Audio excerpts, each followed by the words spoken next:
कृपया ध्यान दें। दोस्तों, स्टोरी स्टार्ट करने से पहले मैं आप लोगों से एक बात कहना चाहता हूं, तो इसे ध्यान से सुनें। इस वीडियो के डिस्क्रिप्शन में मेरे चैनल की लिंक दी हुई है। इसको ज्वाइन कर लें, क्योंकि वो बैकअप चैनल की लिंक है। कभी मेरे यूट्यूब चैनल पर कॉपीराइट आ जाए तो आप लोग वहां स्टोरी सुन सकते हैं। इसलिए इस चैनल को जल्दी से ज्वाइन कर लें। और दोस्तों, एक काम और भी करो दोस्तों। मैं अपने टेलीग्राम चैनल पर एक स्कैनर अपलोड कर रहा हूं। जो भाई पैसे डोनेट करके सपोर्ट करना चाहता है वो कर दे, क्योंकि भाई मैंने अभी तक इतने वीडियो अपलोड किए हैं, फिर भी मुझे यूट्यूब से एक पैसा तक नहीं मिला है और मेरी टीम को भी पैसे देने बाकी हैं। तो भाइयों, आप लोग जितना हो सके उतना डोनेट करके हेल्प करो। तो आज के लिए इतना ही। स्टोरी सुनो और इसका आनंद लो। फिर मिलते हैं अगले वीडियो में। एपिसोड 131। जिस क्षण उनकी नजरें मिलीं, रंजीत मल्होत्रा ने विहान की ओर सिर हिलाया। विहान अच्छी तरह जानता था कि अगर अखाड़े में उसके साथ कुछ हुआ तो रंजीत मल्होत्रा अपनी पहचान उजागर करने का जोखिम उठाकर भी उसे बचाने की कोशिश करेगा। उसी क्षण तन्मय पास आया और अपने हाथ में कुछ लहराते हुए उससे बोला, अगर कुछ होता है तो चिंता मत करना मिस्टर विहान, मैं उन्हें आपको चोट नहीं पहुंचाने दूंगा। क्या इनमें से कोई भी मुझ पर भरोसा नहीं करता? विहान ने असहाय होकर सिर हिलाया। उसी क्षण भीड़ में अचानक हंगामा मच गया। विहान ने हंगामे की दिशा में देखा और 3 बुजुर्गों को पारंपरिक कुर्ते में मार्शल आर्ट्स अखाड़े की ओर बढ़ते हुए देखा। उन 3 बुजुर्गों के चारों ओर मार्शल आभा बेहद मजबूत थी और बीच वाला विशेष रूप से शक्तिशाली था। ऐसा लग रहा था कि यह बुजुर्ग क्यूई ट्रांसफॉर्मेशन रेल्म तक पहुंचने की कगार पर था। दूसरा पक्ष निश्चित रूप से दशकों से ग्रैंड मास्टर रहा होगा और विहान उससे खतरे को महसूस कर सकता था। यह वह सबसे मजबूत व्यक्ति था जिससे विहान उस जगह से निकलने के बाद मिला था। वह बुजुर्ग स्वाभाविक रूप से पुलकित तोमर था।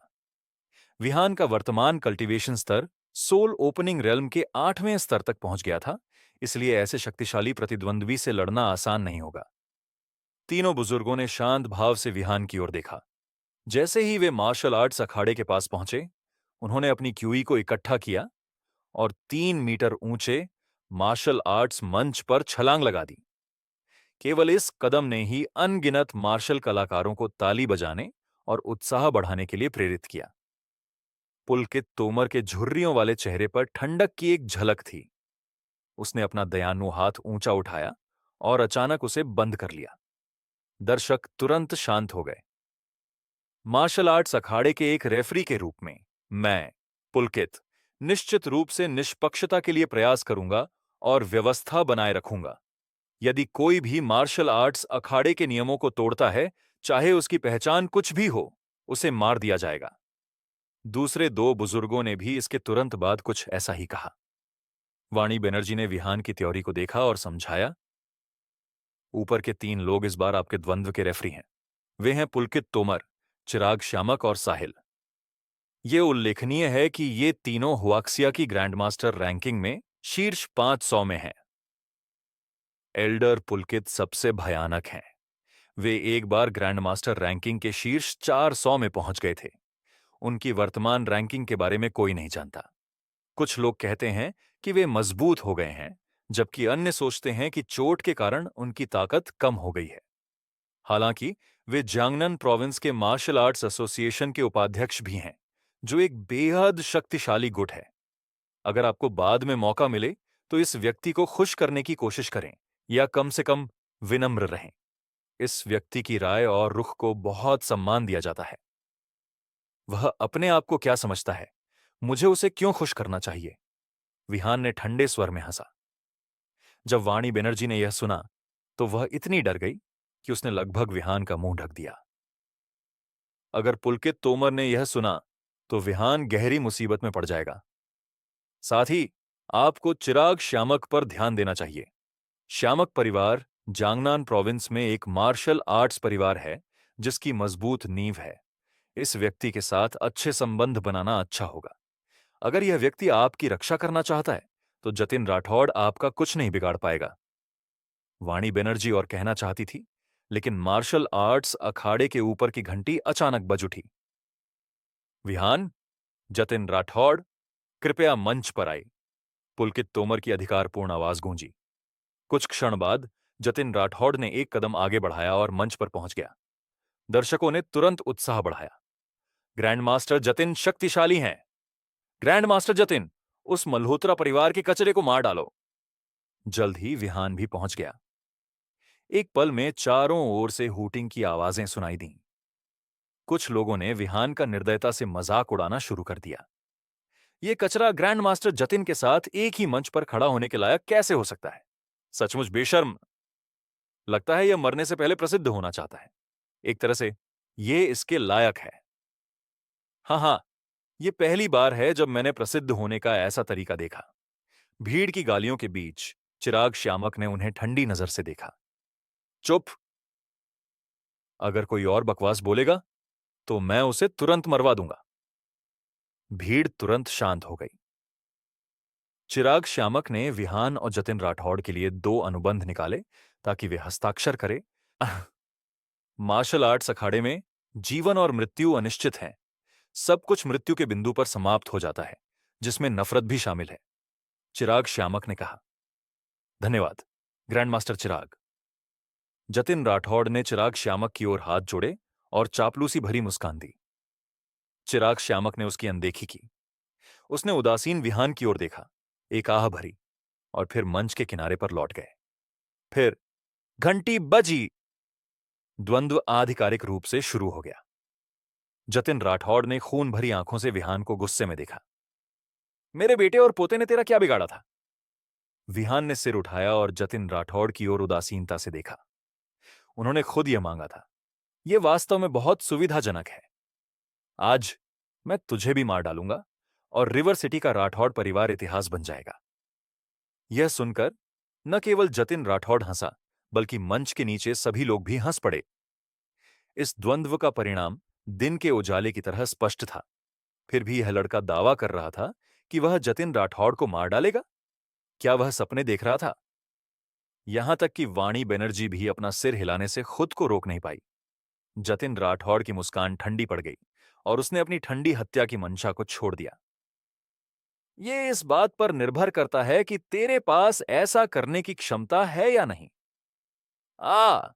मुझे दिखा कि अंश मल्होत्रा का बेटा किस मिट्टी का बना है। जैसे ही उसने बोलना समाप्त किया, जतिन राठौड़ ने कदम बढ़ाया। उसकी आंखों में ठंडी चमक तेज हो गई, क्योंकि उसने अपनी आभा और शक्ति को मुक्त कर दिया।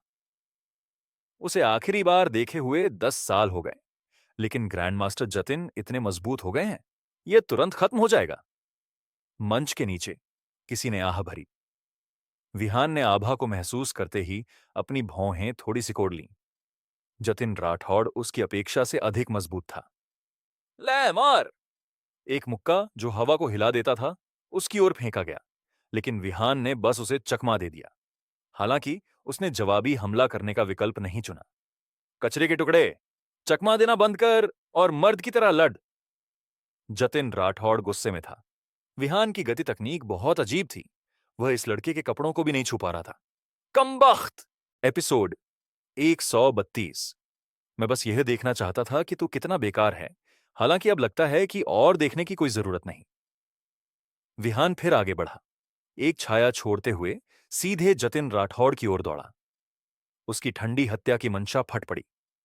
जतिन राठौड़ ने ठंडी हंसी हंसी और एक मुक्का मारा, जिसमें इतनी ताकत थी कि उसकी आस्तीन फट गई। ग्रैंड मास्टर जतिन बहुत शानदार हैं। यह लड़का वास्तव में ग्रैंड मास्टर जतिन से सीधे मुकाबला करने की हिम्मत करता है। कितना मूर्ख! मल्होत्रा परिवार अपने एकमात्र वंशज को खोने वाला है। आखिरकार इस बेकार परिवार के खात्मे का समय आ गया। हा हा! भीड़ गर्मागर्म चर्चा में थी, क्योंकि वे दोनों को एक दूसरे के करीब आते देख रहे थे। मंच के नीचे तन्मय लड़ाई को ध्यान से देख रहा था। जैसे ही विहान के साथ कुछ होगा, वह निश्चित रूप से हर कीमत पर विहान को बचाने के लिए हस्तक्षेप करेगा। रंजीत मल्होत्रा ने भी चुपचाप अपनी आभा को मुक्त किया, जो उसके आसपास के छोटे क्षेत्र को ढक रही थी। जब तक वह यहां था, कोई भी हॉल मास्टर को छू नहीं सकता था। कोई नहीं। धम! दो मुक्के एक विस्फोट में टकराए। जतिन राठौड़ का क्रूर भाव अचानक बदल गया जब उसने अपनी बांह के माध्यम से वापस आने वाली शक्ति की मात्रा को महसूस किया। वह हैरानी से हाँफ उठा। यह कैसे संभव था? अगर उसने एक गुप्त तकनीक का उपयोग करके कुछ शक्ति को नष्ट नहीं किया होता, तो उसका पूरा हाथ शायद अपंग हो जाता।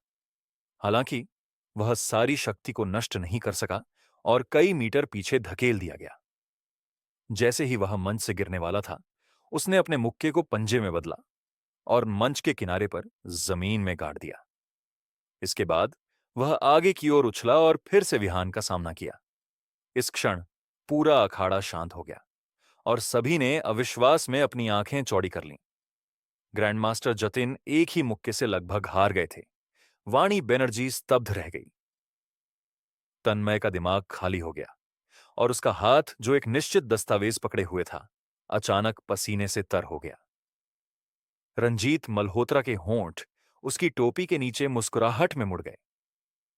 हॉल मास्टर वास्तव में हॉल मास्टर था। उसने विहान को गलत नहीं आंका था।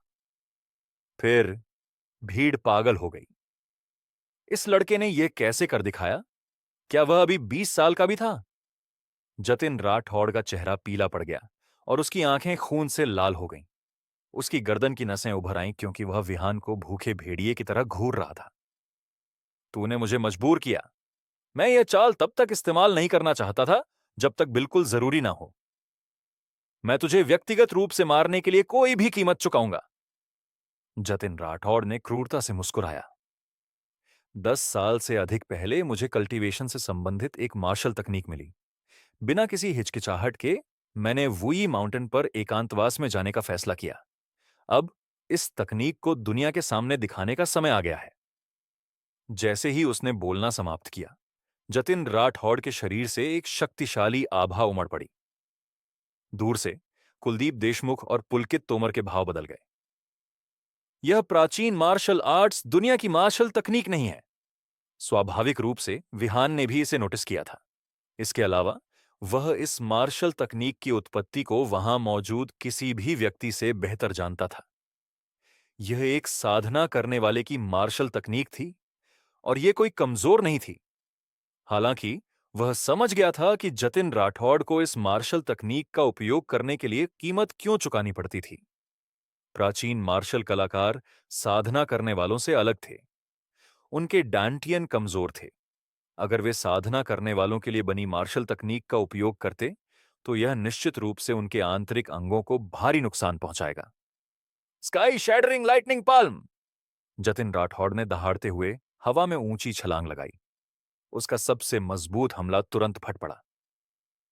विहान, तुझे मरना ही होगा। विहान ने सिर उठाया और अपने हाथ पीछे रखे। उसने शांति से कहा, मैंने तेरी यह चाल उस जगह पर 100 से कम बार नहीं देखी। अगले ही सेकंड विहान का शरीर एक शैतानी आभा से घिर गया। उसके डंटियन में ट्रू क्यूई उमड़ पड़ी और उसने अपना पैर जोर से नीचे पटका, जिससे मंच पर एक गहरा गड्ढा बन गया और धूल और मलबे का बादल उठ गया। जो मरना चाहिए वह तू है। धम! एक पल में पूरा मंच हिल गया क्योंकि वहां तेज मफल्ड ध्वनि गूंजी। कोई नहीं देख सका कि अंदर क्या हुआ था। सभी ने सांस रोके हुए धूल के बैठने का इंतजार किया। विहान का शायद पूरा शरीर भी बचा ना हो, नंदनी रावत ने दूर से कांपती आवाज में कहा। वह अच्छी तरह जानती थी कि चाहे विहान बचे या न बचे, वह अब ऐसा व्यक्ति नहीं था जिसे रावत परिवार उकसा सके। आह! एक तेज चीख सुनाई दी। फिर खून से लथपथ जतिन राठौड़ उड़ता हुआ बाहर आया और मंच के कोने पर एक पत्थर के खंभे से टकराया, उसे चकनाचूर कर दिया। भीड़ हाँफ उठी। जतिन राठौड़ वास्तव में हार गया था। इस क्षण धूल आखिरकार बैठ गई और विहान की आकृति सभी के सामने फिर से प्रकट हुई। उसके हाथ पीछे थे और वह पूरी स्थिति के प्रति उदासीन लग रहा था। वह पूरी तरह से अहानिकर था। इस परिणाम ने सभी को सदमे में छोड़ दिया। 2 चालें! विहान ने केवल 2 चालें निबेछार इस्तेमाल की थीं। पहली ने ग्रैंडमास्टर जतिन को मंच से लगभग बाहर कर दिया, जबकि दूसरी ने उसे लगभग मार डाला। यह लड़का आखिर किस तरह का राक्षस था? वाणी बनर्जी का दिमाग खाली हो गया था। सभी संभावित परिणामों में से यह वह था जो उसके दिमाग में कभी नहीं आया था। यहां तक कि अगर विहान ने अपनी मां के गर्भ से मार्शल आर्ट्स सीखना शुरू किया होता तो भी जतिन राठौड़ को हराना उसके लिए असंभव होना चाहिए था। उसके पिता, जो पास में बैठे थे, उन्होंने अपनी उंगलियां जोर से भींच लीं, जिससे वह कुर्सी के हत्थे जो वह पकड़े हुए थे चूर चूर हो गए। उन्होंने मंच पर उस युवक को घूरा और उनके दिल में डर की एक झलक पैदा हो गई। अगर वह खुद लड़ रहे होते तो क्या वह उस प्रहार से बच पाते? यह संभावना नहीं थी। वाणी, इस बार मेरा निर्णय गलत था। लंबे समय बाद उन्होंने एक आह भरी और ऐसा लग रहा था जैसे वे 10 साल बड़े हो गए हों।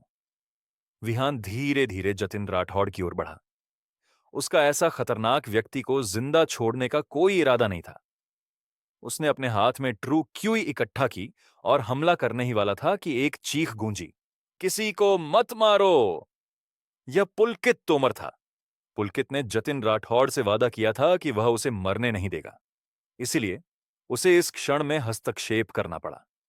विहान ने अपने पीछे की हत्या की मंशा को महसूस किया और तेजी से पीछे हट गया। उसे रोकने के लिए पुलकित तोमर ने वास्तव में हमला किया था। कितना नीच आदमी है। एपिसोड 133। इसने विहान को गुस्से से भर दिया। इस बूढ़े ने कुछ ही क्षण पहले निष्पक्षता की बातें की थीं। अगर वह हारा हुआ होता और जतिन राठौड़ उसे मारने के लिए आगे बढ़ता, तो क्या पुलकित तोमर ने हस्तक्षेप किया होता? कभी नहीं। विहान की हत्या की मंशा बढ़ गई। ऐसा लग रहा था कि आज 2 लोग इस अखाड़े से जिंदा नहीं निकलेंगे। जैसे ही विहान पीछे हटा, कुलदीप देशमुख की आंखें सिकुड़ गईं। वह जानता था कि यह विहान को मारने का सबसे अच्छा मौका था। यह उनकी बैकअप योजना थी। अगर जतिन राठौड़ उसे हरा नहीं पाता, तो वह निर्णायक क्षण में छिपकर हमला करेगा। इसलिए वह विहान के करीब दर्शकों के बीच छिप गया था। इस क्षण, बिना किसी हिचकिचाहट के, कुलदीप देशमुख के शरीर से हत्या की मंशा उमड़ पड़ी। उसके दाहिने हथेली में शक्ति इकट्ठी हुई और वह मंच पर विहान की ओर छलांग लगा गया। यह सब एक पल में हुआ, इसीलिए रंजीत, मल्होत्रा और तन्मय को प्रतिक्रिया करने का समय भी नहीं मिला। यहां तक कि अगर वे प्रतिक्रिया कर भी पाते तो 2 ग्रैंड मास्टर्स को रोकना असंभव था। किसने सोचा होगा कि कोई नियम तोड़ेगा और द्वंद्व का परिणाम तय होने के बाद हमला करेगा?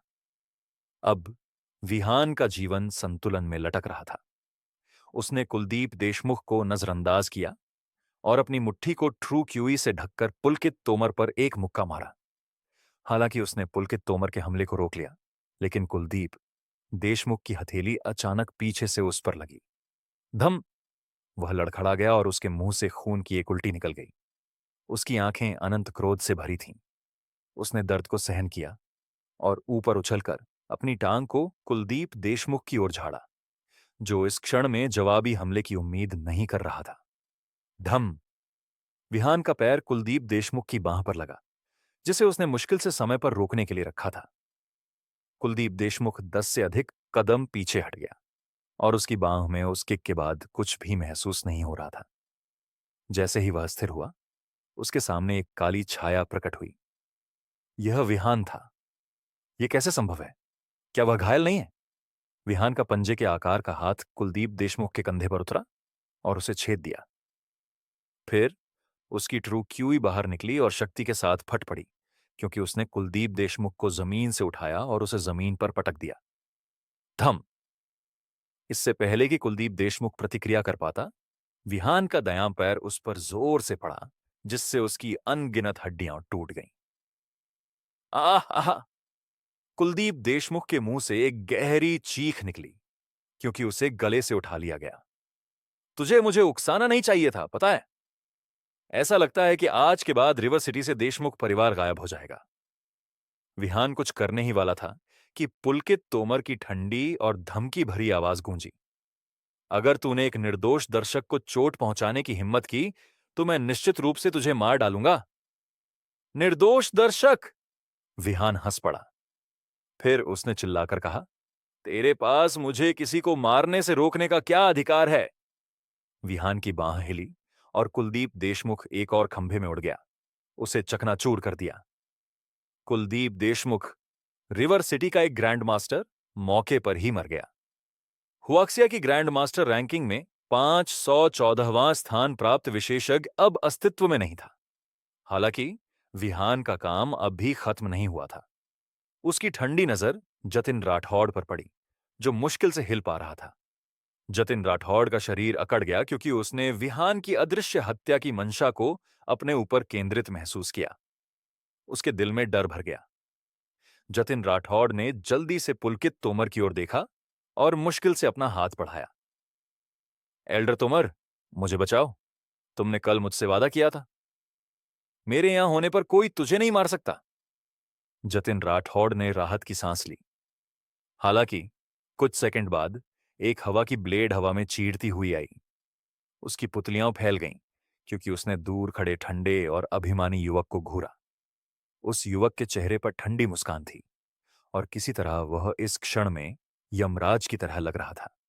फिर जतिन राठौड़ का सिर उसके शरीर से अलग हो गया और धीरे धीरे पुलकित तोमर के पैरों तक लुढ़क गया। यह एक चौंकाने वाला दृश्य था। पुलकित तोमर का चेहरा काला पड़ गया। यह पूर्ण अपमान था और चेहरे पर एक खुला थप्पड़। इस क्षण केवल सन्नाटा था। दो ग्रैंड मास्टर गिर गए थे। यह लड़का पागल था।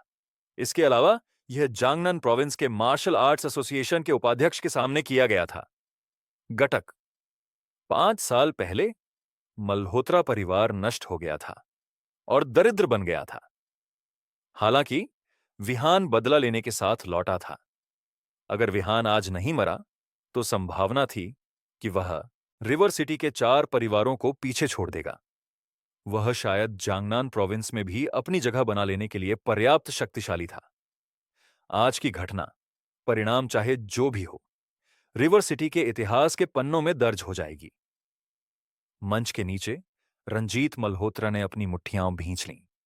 उसकी आंखें हल्की लाल थीं। वह जानता था कि आज हॉल मास्टर के सत्ता में उभरने की शुरुआत थी, न केवल रिवर सिटी या जांगनन प्रोविंस में, बल्कि देर सबेर पूरे हुआक्सिया में। सूरज बिश्नोई की नजरें विहान पर टिकी थीं।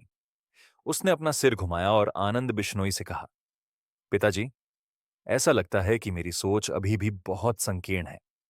अगर आपने समय पर मिस्टर विहान के प्रति अपनी सद्भावना व्यक्त न की होती, तो शायद हमारा बिश्नोई परिवार इस विशाल जहाज पर कभी सवार न हो पाता।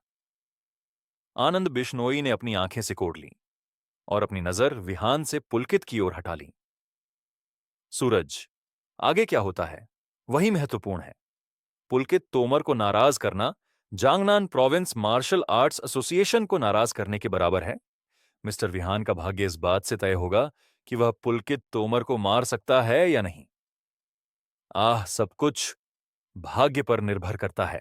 एपिसोड 134 अखाड़े में माहौल बेहद भारी था। पुलकित तोमर पूरी तरह से क्रोधित हो चुका था। उसकी प्रतिष्ठा और सम्मान अब चूर चूर हो चुके थे।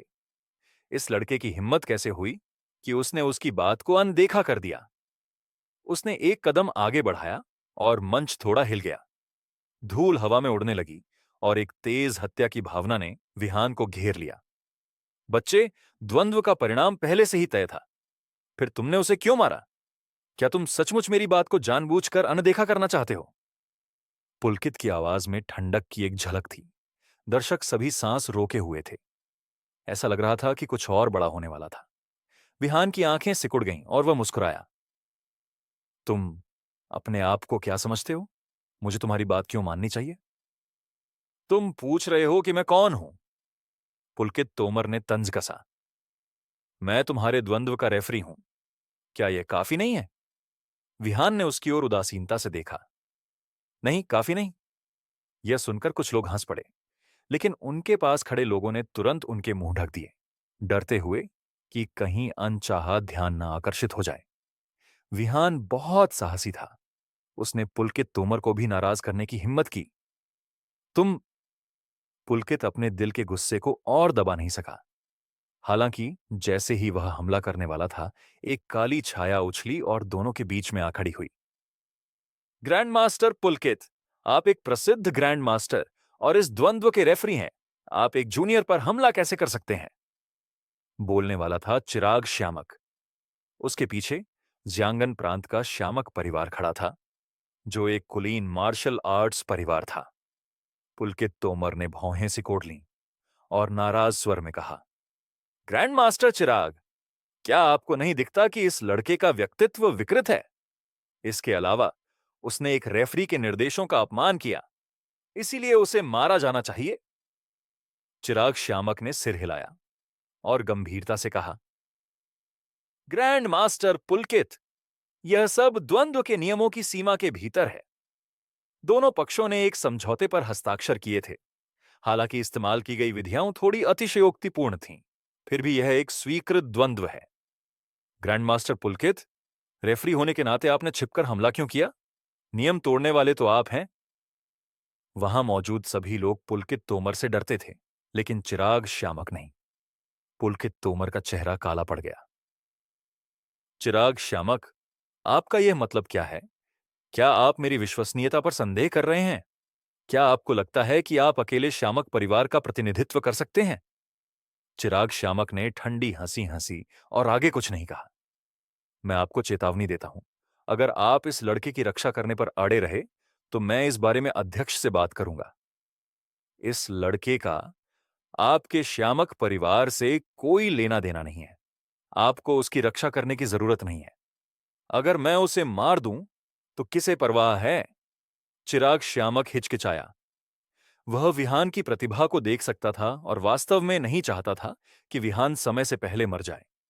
इसके अलावा पुलकित तोमर का व्यवहार वास्तव में बहुत आगे बढ़ गया था। कुछ सेकंड सोचने के बाद चिराग श्यामक ने दांत पीसे और गंभीरता से कहा, कौन कहता है कि इस लड़के का श्यामक परिवार से कोई लेना देना नहीं है?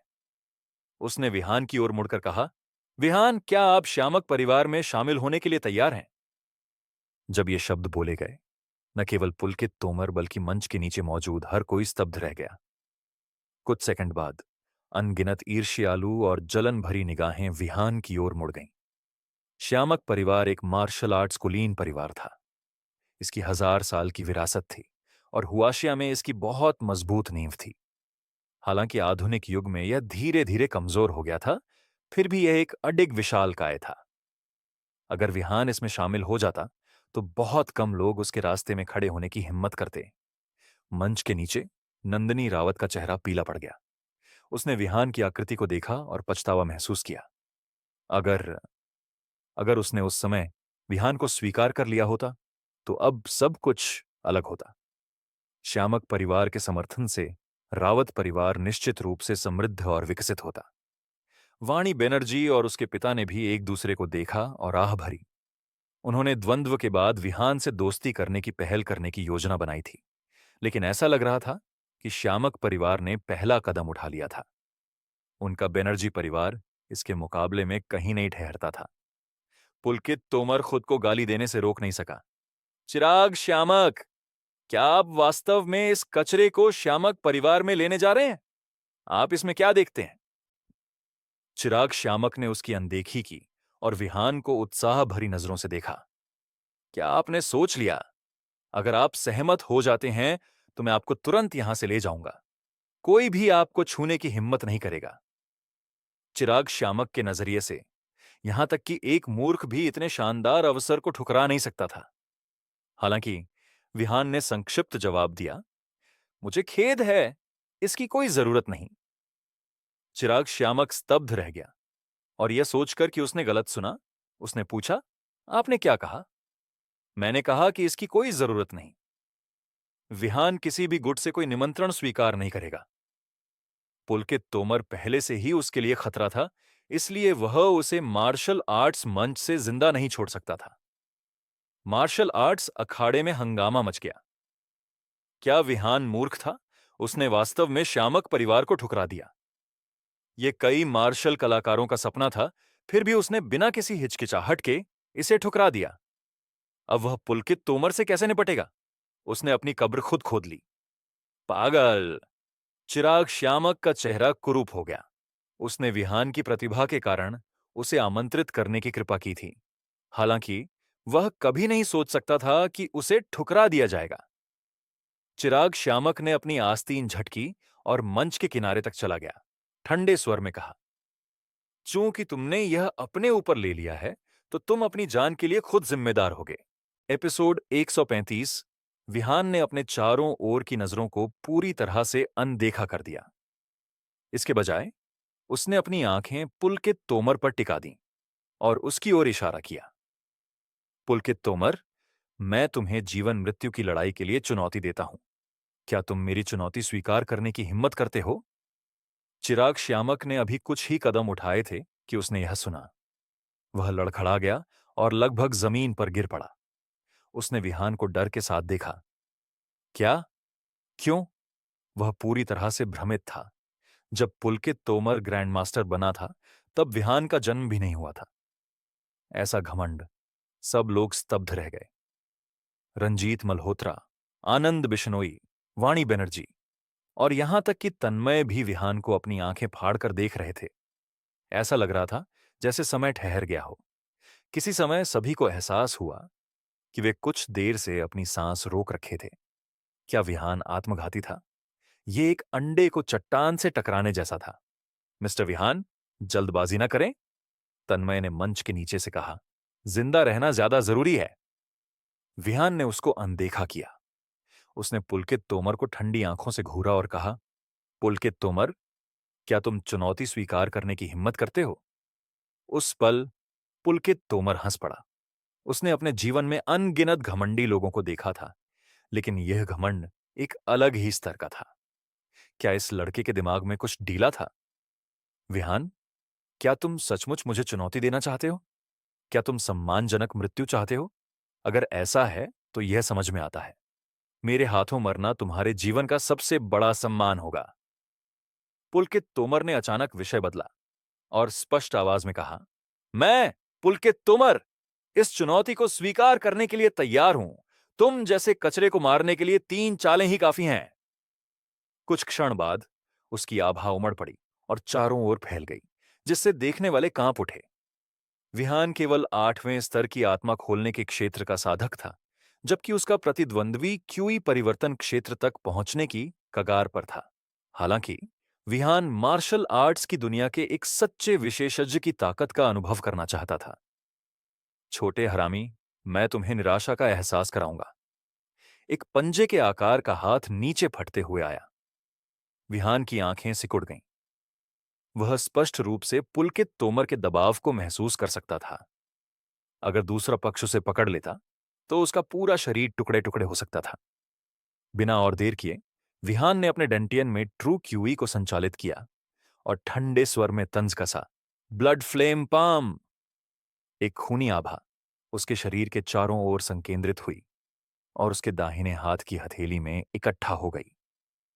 यह उसकी ट्रू क्यूई के साथ मिल गई और उसने इसे पुलकित तोमर के नीचे आते हाथ के खिलाफ जोर से मारा। धम! चारों ओर झटके की लहरें फैल गईं और अखाड़े में मौजूद मार्शल कलाकार जल्दी से पीछे हट गए, क्योंकि स्टैंड की कुर्सियां टूट गईं। कितना भयानक! मंच पर विहान ने अपने खून और क्यूई को उमड़ते हुए महसूस किया। उसके आंतरिक अंग हिल गए और वह अनजाने में एक कदम पीछे हट गया। पुलकित तोमर भी एक कदम पीछे हट गया और उसकी आंखों में अविश्वास की एक झलक चमक उठी। न केवल वह उस छोटे लड़के को एक ही वार में मारने में विफल रहा, बल्कि वह छोटा लड़का उस टक्कर में उसका मुकाबला करने में सफल रहा। यह कैसे संभव था? उसका चेहरा गुस्से से लाल हो गया और उसने चिल्लाकर कहा, मेरी दूसरी चाल प्राप्त करो। उसका दबाव एक बार फिर विहान के शरीर पर छा गया। पुलकित तोमर की दूसरी चाल ने विहान को कुछ कदम पीछे धकेल दिया। इसके बाद पुलकित तोमर और भी उग्र हो गया। तुम्हें समझदार होना चाहिए था। शायद तुम परलोक में सीखोगे। मेरी तीसरी चाल तुम्हें नरक में अपने माता पिता से मिलाने के लिए भेजेगी। यह सुनते ही विहान की नजर तुरंत ठंडी हो गई। विहान का पहला हमला केवल पुलकित तोमर की ताकत को मापने के लिए था और उसने दूसरा हमला झेल लिया था, हालांकि वह थोड़ा कमजोर पड़ गया था। तीसरी चाल से डरने का कोई रास्ता नहीं था। हालांकि इससे पहले कि वह कुछ कर पाता या कह पाता, उसके दिमाग में एक आवाज गूंजी, जो उसे अपनी ट्रू क्यूई और रक्तसार का एक अंश काले पत्थर में संचारित करने के लिए कह रही थी। यह आवाज संसार कब्रिस्तान से आई थी। जैसे ही उसकी ट्रू क्यूई और रक्तसार काले पत्थर में अवशोषित हुए, पूरी दुनिया ठहर सी गई और उसके हाथ में मौजूद काला पत्थर एक चमकदार प्रकाश उत्सर्जित करने लगा। दृश्य बदल गया और अखाड़ा उसकी नजरों से गायब हो गया। उसने खुद को संसार कब्रिस्तान में एक काले मकबरे के सामने खड़ा पाया। यह फेंट फिस्ट संप्रदाय के अर्मक देव का मकबरा था। मकबरे के चारों ओर प्रकाश का एक गोलाकार घेरा था, जो किसी प्राचीन पाठ को रेखांकित करता प्रतीत होता था। अचानक मकबरा मकड़ी के जाले की तरह दरक गया। दोस्तों, वीडियो को लाइक करो और चैनल को सब्सक्राइब करो। और भाई, लोगो डिस्क्रिप्शन में दिए गए मेरे टेलीग्राम चैनल को ज्वाइन करो और पैसे डोनेट करके मुझे सपोर्ट करो भाइयों। एक बात आप भी सोचो, मैं इतनी मेहनत से स्टोरी बनाता हूं और फिर उसे एडिट करके अपलोड भी करता हूं, फिर भी मुझे यूट्यूब से अभी तक एक पैसा भी नहीं मिला है। तो भाइयों, पैसे डोनेट करो और सपोर्ट करो भाइयों।